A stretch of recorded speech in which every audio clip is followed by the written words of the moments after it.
আসসালামু আলাইকুম। গিয়েছিলাম আমার ফুফুর বাড়ি, আর আমার ফুফুর বাড়ির পাশেই হচ্ছে বিশাল যমুনা নদী। তো সেখানে গেলে নদীতে ঘুরতে যাওয়া একদমই মিস করতে চাই না। তারই ধারাবাহিকতায় আজকেও গিয়েছিলাম, যদিও আবহাওয়া খুব একটা সুবিধার ছিল না, ঝড়ের আভাস ছিল। তারপরেও লোভ সামলাইতে না পারে আমার ফুফাতো ভাই এবং আরও কিছু কাছের ছোট ভাইদের নিয়ে গিয়েছিলাম যমুনা নদীর চরে। তো আজকের যে অভিজ্ঞতা, সেটা ভালো মন্দ সব কিছু শেয়ার করবো ইনশাল্লাহ। ভিডিওটা পুরোটা দেখতে থাকেন। সত্যি কথা।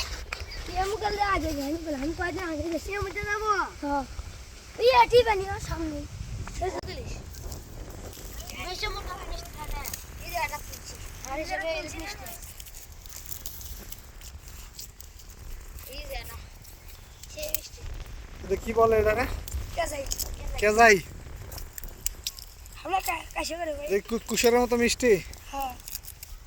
তো দেও দেখি, টেস্ট করে দেখি।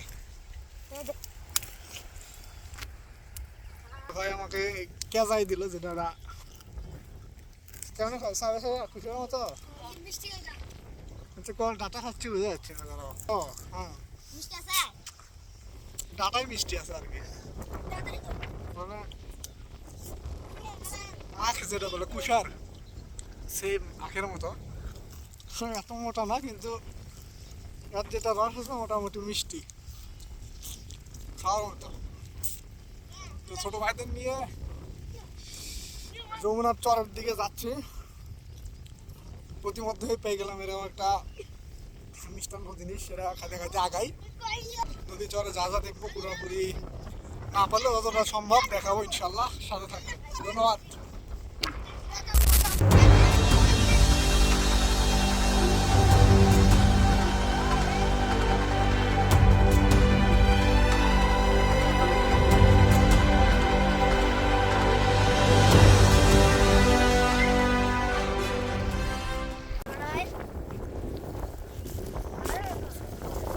বাদামের গাছ না বলে তুললাম, ঠিক হলো না।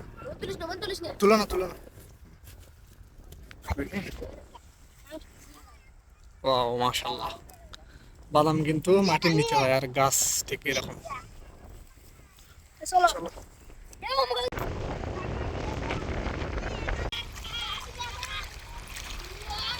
ওদেরকে নিয়ে অল্প একটু হাঁটতে হাঁটতে সামনে একটা নদী পড়ে গেল। নদী পড়তে সামনে পানি। ওরা বললো মোটামুটি হাঁটু পরিমাণ পানি, অথবা কোথাও যা অথা হইতে পারে, যার কারণে রিক্সটা নিচ্ছি না আপাতত। আরো ঘুরতেছি, সামনে যাওয়ারও জায়গা নেই, এরকম একটা জায়গা খোঁজার জন্য।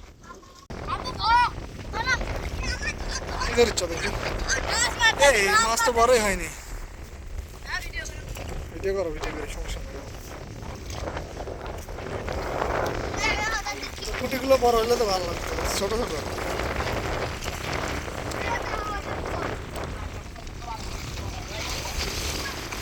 যে ঠান্ডা রে ভাই, প্রচুর পরিমাণে বাতাস নদীর পাশে, যার কারণে ড্রোনটা উড়াইতে পারতেছি না দুঃখজনক ভাবে। যদিও এই বাতাস সমস্যা হওয়ার কথা না, কিন্তু আমি নতুন নতুন উড়াইতেছি তো একটু ভয় আসি, তার কারণে সাহস পাচ্ছি না। তাছাড়া সুন্দর একটা ল্যান্ডস্কেপ পাওয়া যেত আসলে। এই যে এখানে একটা সুন্দর জায়গা, এদিক দিয়ে পানি গেছে, এদিক দিয়ে পানি গেছে, মাঝখানে সুন্দর একটা দ্বীপের মতো দেখা যাবে। এই লোকটা তো সামলাতে পারতেছি না, কিন্তু প্রচুর পরিমাণে বাতাস, দুঃখজনক। আনফর্চুনেটলি উড়াইতে পারলাম না। উইন্ড কন্ডিশন খুবই বাজে, প্রচুর পরিমাণে বাতাস। ল্যান্ডিং করাইতে যে আমার তো 12টা বেজে গেছিল আজকে। ফাইনালি আলহামদুলিল্লাহ কিছু হয় নাই।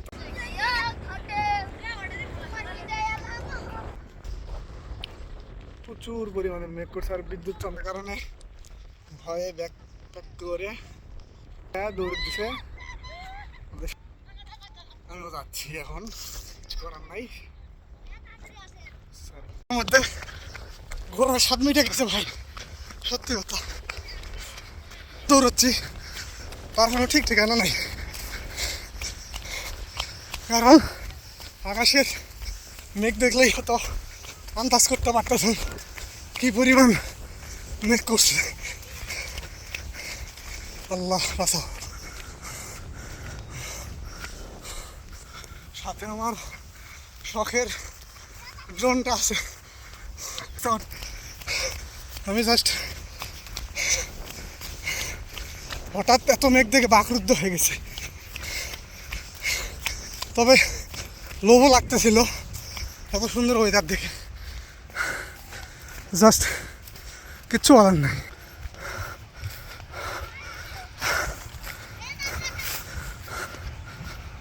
স্টিল আমাদের বাড়ি যাইতে আরও এভাবে দৌড়ে গেলেও, আমাদের বাড়ি না আমার ফুফুর বাড়ি যাইতে হলেও এখনও 10 মিনিট এভাবে 10-15 মিনিট দৌড়াতে হবে।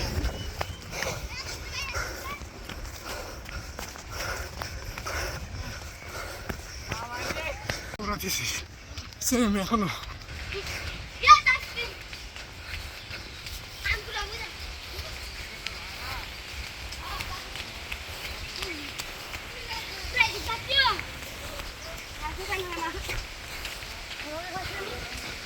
খুবই অনেস্ট ভাই, জীবনে অনেক ঝড় দেখছি, অনেক মেঘ দেখছি, কিন্তু নদী এলাকায় নদীর ভিতরে যে পরিমাণ মেঘ হয় আর যে পরিমাণ ভয় লাগে মেঘ দেখলে, তার একটা ছাপ হয়তো আমার চেহারায় দেখতে পারতেছেন।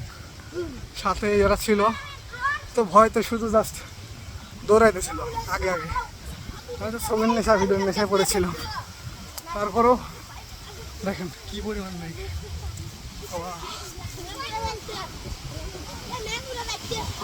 বাতাস। অবশেষে আলহামদুলিল্লাহ আমরা বাড়ি পৌঁছার সাথে সাথে ঝড় বৃষ্টি শুরু হয়েছিল। তবে এটা আমাদের জন্য একটা লাকের ব্যাপার যে আমরা প্রতিমধ্যে এই ঝড়ের মুখোমুখি হয়নি, হইলে হয়তো বিপদ হতে পারতো যে কোনো ধরনের। তো আলহামদুলিল্লাহ, এটাই শুকরিয়া। তবে আজকের এই অভিজ্ঞতা থেকে একটা কথাই বলতে চাই, সেটা হলো যে প্রকৃতি ভয়ঙ্কর সুন্দর।